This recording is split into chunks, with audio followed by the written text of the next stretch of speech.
Doug Hunt, and today we're going to show how to spray an electric guitar body with a can of spray paint.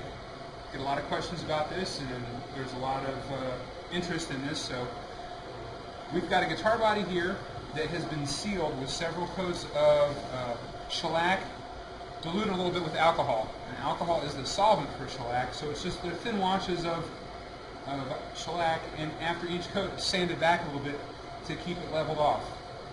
There are a couple other sealers that you can use, but the shellac is nice because it's non-toxic and it dries very, very fast. Some considerations for getting the body prepared when you sand this is to put a slight radius around the edge of the neck pocket and a slight radius along the edge of the neck pocket here, and as well on the end grain in this vicinity, so that the paint doesn't rub off at a later date. Any sharp corners, the paint will rub off very easily. The stick that this is mounted on also has a notch or a groove cut into it so that the stick doesn't get glued to the body as the paint dries. It's a common problem that when the paint dries and you have a flat stick, that it gets glued there, and then when you break the stick out, it cracks the paint off. So that little notch helps to prevent that problem. When you spray anything with a spray can, there are a couple of basic considerations. One, spray the hardest to reach places first. What do you think the hardest to reach places are on an electric guitar body? The hardest to reach places on an electric guitar body, is it the front, or is it the sides, or the butt end of it? It turns out it's the hardest to spray around the neck pocket and inside the horns. So those are the places you want to spray first. We're going to also spray the perimeter and the edges, all these corners. In the process, the overspray from the spray pattern is going to paint the majority of this guitar body. So that's the first thing, is to keep in mind that you want to spray the hardest to reach places first. And the second consideration is the speed and the distance with which you hold the spray can from whatever surface you're going to paint. On a can of spray paint this size, a good rule of thumb is the distance from the surface should be about the height of the can. So in other words, if I want to spray this guitar surface here on the back of the guitar body, I need to get the nozzle about that far away. About like that. And some of the biggest problems with operating a spray can come from getting the can too close, the speed isn't right, and so either the paint goes on too heavy or it goes on too thin. Ideally, you want to see the paint go on and be wet. A lot of times students will run the can too fast or have the can too far away, like they're afraid of it, and the result is that the finish is very dusty, and most of the paint dries in midair and then it floats to the surface of the guitar body. That's not good. The alternative to that is they get the can too close or they spray too slowly and the paint accumulates and then gravity takes over, and then you have runs and drips when the paint sags. That's difficult to fix because you're basically going to have to sand it all off, and in the process you're going to expose bare wood in places, and it means sanding most of the body down and starting over again. Make sure that you've got the contents of the can well mixed. There are several components inside a can of spray paint. One of the parts is the solid pigment that contains the color that goes on the surface. Another part is the solvent, and the solvent is the liquid. The pigment's a ground powder, and the solvent helps to dissolve that powder and get it so that as a liquid it can flow onto the surface. And the third component in the spray can is a propellant, which is a gas, and it pushes the liquid with the dissolved solids out the nozzle. When this sits on a shelf for a long time, these components separate from each other. So it's vital to make sure that they're well mixed by shaking the can.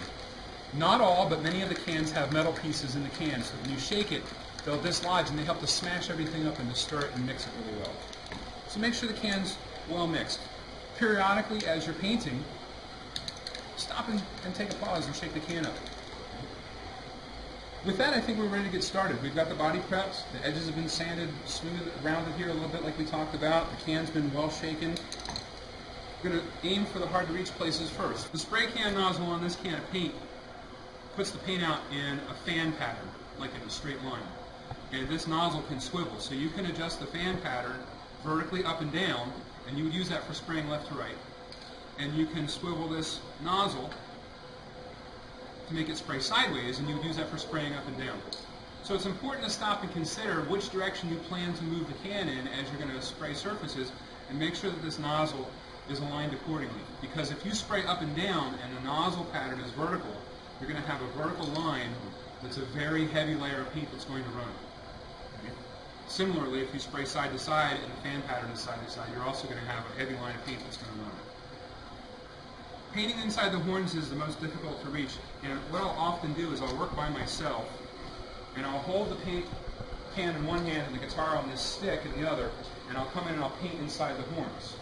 So that you can see a little better today, I'm going to attempt to stick this in a vise and try to paint this with it held in a vise.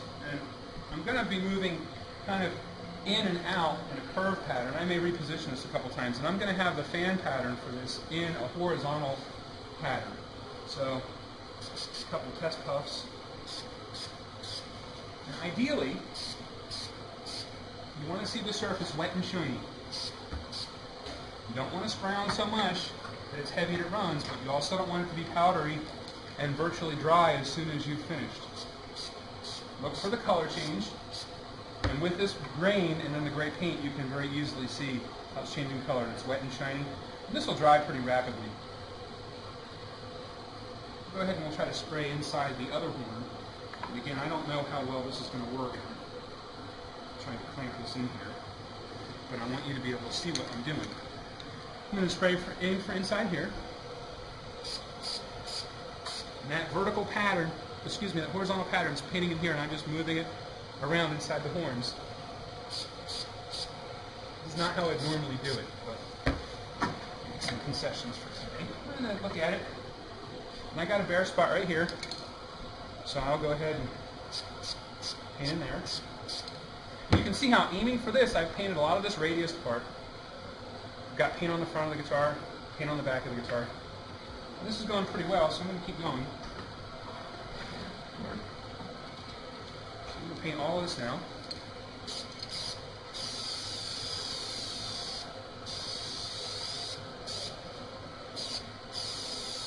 And it's wet and it's shiny, but it's not so heavy that it's going to run. The biggest problem is people don't wait long enough for the paint to dry. When they handle their painted object,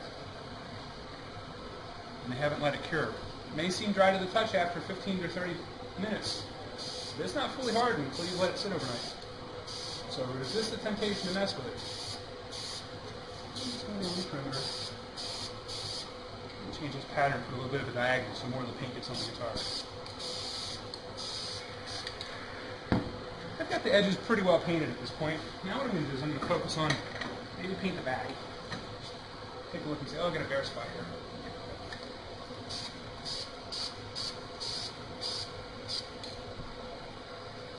The first coat of paint doesn't necessarily have to offer 100% coverage. So you're going to need to do multiple coats. You want to get most of it. If you try to get it 100% covered on the first coat, you're probably going to put too much paint on someplace and cause a run or a drip. Okay, so now we're repositioned to paint the front of the guitar, and I'm going to work side to side. I've got a vertical fan pattern, be really sure about that.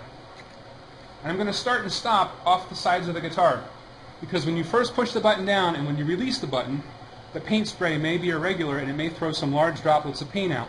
You don't want that to go on the surface that you're going to paint, so that can be off here to the sides. The other thing we want to do is we want to work from top to bottom, and we want to overlap each row. What we want to see happen is that you put enough paint on that if you were to pause for a moment, you'd actually see the paint creep and continue to flow downward if you paused. You don't want to put on so heavy it runs, we've said that before, but you do want to make sure that it goes on and it's wet, and you're going to accomplish that by overlapping your pattern a little bit by maybe about a third to a half, somewhere in there. Anything more than that, and you probably cause a run. Keep an eye on how far your can is. People have a tendency to get in and start out at a good distance and then move in close and finish up with a run. And be mindful of your speed so you're not going too fast or too slowly. And so I'm going to go a couple passes to begin, and once I get it loaded up, then I'm going to start working my way down. And what should happen is if I were to stop and we had the lighting really well, you'd see the paint continue to creep downward all by itself. And I'm kind of herding or driving the paint down. I've got a line of wet paint, and I'm just kind of herding it downward towards the bottom of the guitar. Stopping and starting off the edges as I overlap each run. Looks pretty wet. You'll notice it's starting dry already up in here as the solvents are evaporating. pretty good. I'm going to flip around and paint the other side.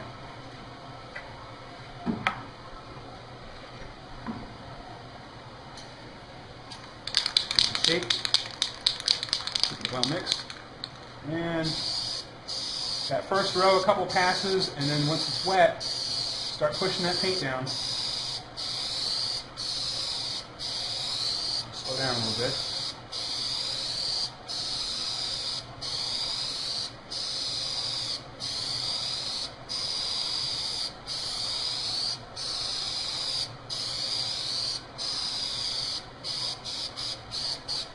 Paint around the horns and the neck pocket a little bit there. And that's pretty well coated at this point. I've painted most of the guitar. I might go back and evaluate and decide that I've got a couple of thin places around an edge or something like that. And let's just say for argument's sake that I decided it was kind of thin right in here. I might turn the pattern as a horizontal pattern and come up here and spray a few passes up and down to kind of sweep around that edge just to make sure that I got that covered. Okay? After the first coat has a chance to dry overnight, I'll come back and take a look at it. In different lighting on a different day, I may see that it looks a little bit differently, and give it another coat. A sandable filler primer is ideal to use because it has more solids content, and you can actually go back and sand that with a fine sandpaper, like say 400 grit. And if you notice that there's any problem areas that need to be touched up, you can sand it, maybe if it's got some dust particles that settled into it, and you can smooth it out and then go back and give it another coat. And it gives a good base to put your color coat on. When you spray a color coat on, you'll do it in exactly the same way, and your technique will be exactly the same. Keep the can well shaken, pay attention to the orientation of the nozzle, start and stop off the surface of the guitar, and paint the hard to reach places first. Hardest to reach places first. And when you do that, you should get a nice even coverage, and it should look all uniform and even, and you shouldn't have any runs or drips or any dusty dry places when you're finished. So, give it a try and good luck.